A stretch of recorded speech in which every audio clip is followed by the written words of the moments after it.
बच्चे ने hand practice की हुई, ओ हो मार गया। टेस्टोस्टेरोन जो मर्दाना हार्मोन है माकूल मेयार में नहीं है, तो जाहिर है वो फंक्शन वो अफ़ाल नहीं अदा कर पाएंगे। खुसरे या ख्वाजा सराय, इनका मसला भी यही होता है कि वो टेस्टोस्टेरोन उस तरह डेवलप नहीं हो पाता। या अगर एजोस्पर्मिया है, एजोस्पर्मिया मीन आपके स्पर्म है ही नहीं, ज़ीरो काउंट है, बन ही नहीं रहे। अच्छा, बन क्यों नहीं रहे? ज़हर टेस्टिस का मामला है। तो अगर एक चीज़ है ही नहीं तो आप जो मर्ज़ी कर लें। अच्छा, अगर एजोस्पर्मिया है, ये ज़रूरी नहीं कि वो जो मर्द है वो नामर्द है, उसके स्पर्म नहीं बन रहे, उसकी इरेक्शन भी होगी, वो इंटरकोर्स भी करेगा, सेक्स भी करेगा, और कभी भी जो आपने मास्टरब्यूशन की बात की है, इससे मर्दाना कमज़ोरी नहीं होती। येस, डू अग्रीड कि excess of everything is bad, but वो मर्दाना कमज़ोरी नहीं। अच्छा, इतने मिलियन स्पर्म में ना सिर्फ एक स्पर्म ने जाकर हिट करना बेजे को या ख़वातीन के एग को, मिलियन स्पर्म है, सिर्फ एक ने होना है। डिपेंड करता है कि उसकी मोर्टेलिटी क्या है, वो कितना जानदार है। देखिए, मॉर्फोलॉजी क्या है, उसकी सेहत कैसी है। मोर्टेलिटी हरकत कर सकता है, फिर मॉर्फोलॉजी क्या वो स्टैंडर्ड के मुताबिक है कि जाके वो बेजे को हिट करे। अच्छा, बात हो रही थी कि मोर्टेलिटी उसकी क्या है। सबसे पहले तो ये तय कर ले कि उसमें हरकत है, वो एक्टिव है या नहीं है। उसके बाद मॉर्फोलॉजी, वो स्टैंडर्ड को मीट आउट करता है या नहीं करता। फिर इसमें हम मुख्तलिफ़ चीज़ें देखते हैं कि उसमें उसकी सेहत उस एतबार से कैसी है। अच्छा, अगर हम इसको डायग्नोसिस की बात करें और उस पर आएँ तो हमें ये 1.5 से 6 मिलीलीटर का एक सैंपल चाहिए होता है। उसमें फिर 40% आपके ये स्पर्म्स होने चाहिए जो कि जाके एग को फर्टिलाइज़ करते हैं। और अगेन टेलिंग यू कि एक एग काफ़ी, एक स्पर्म काफ़ी है एग को फर्टिलाइज़ करने के लिए या उसमें हमल ठहराने के लिए। तो इसमें हमें बहुत ज़्यादा वो नहीं करनी।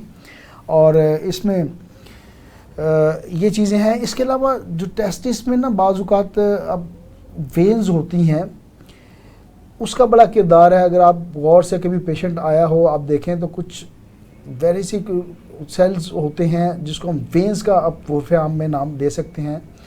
वो बहुत ज़्यादा बाहर निकल जाती है, उसमें इन्फ्लेशन हो जाती है, उसकी वजह से ये स्पर्म्स बनना कम हो जाते हैं और ग्रेजुअली कम हो जाते हैं और अल्टीमेटली एजोस्पर्मिया की तरफ केस जाता है। जब एजोस्पर्मिया हो गया तो फिर आप जो मर्ज़ी करते रहें, उसका कोई फ़ायदा नहीं है। अच्छा, ये जो हुक्मा है, मैं माज़रत के साथ, हकीम हमारे दोस्त भी हैं, शायद नाराज़ भी हो जाते हैं मुझसे, तो ये कार्रवाई ही यही डालते हैं कि जी बच्चे ने नाइट फॉल हो रहा हो मर गया, बच्चे ने हैंड प्रैक्टिस की हुई, हो मर गया।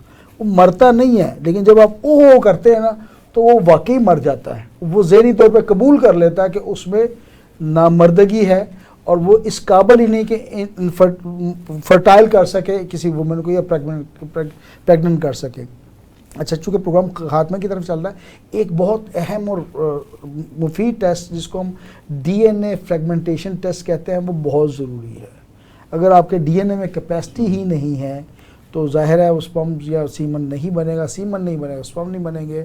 मिसाल मैं देता हूँ, बाज़ औक़ात आपका जो ऑटो इम्यून सिस्टम है यही आपके ख़िलाफ़ चला जाता है, तो वही प्रोडक्शन नहीं होने देता।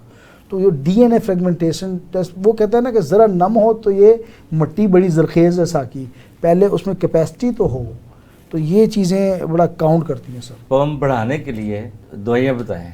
दवाइयाँ तो मैं बाद में बताऊँगा। आजकल तरबूज का मौसम है, उसको आप इस्तेमाल नहीं, आजकल तो नहीं है। चले नहीं है तो ढूंढे, स्टोर वाले ढूंढे, तो उस पर वो व्याग्रा का काम करेगा। तरबूज जो है ना, इसमें अच्छा काम करता है। तरबूज, खरबूजा, इस किस्म के मेलन फैमिली को कर दें तो ये सेहत के लिए बहुत अच्छी है। और देसी टोटके में प्याज की तरफ आ जाए, गार्लिक, थोम की तरफ आ जाए तो ये बहुत अच्छी चीज़ें हैं।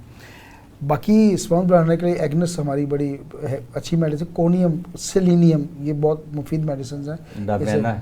डामियाना बिल्कुल जी सरताज मेडिसिन है, इसमें कोई शक वाली बात नहीं है। तो देसी चीज़ें मैंने आपको बता दी हैं, अगर वो करेंगे देसी में और भी बहुत कुछ है। जी हाँ, बल उसमें तरबूज के रिजल्ट्स बहुत अच्छे हैं सर। अच्छा और प्रूवन है, तजर्बाशुदा है। ये तो आप तजर्बाकार लोगों से पूछे जी, मुझसे क्या, मैं तो बच्चा हूँ कल का।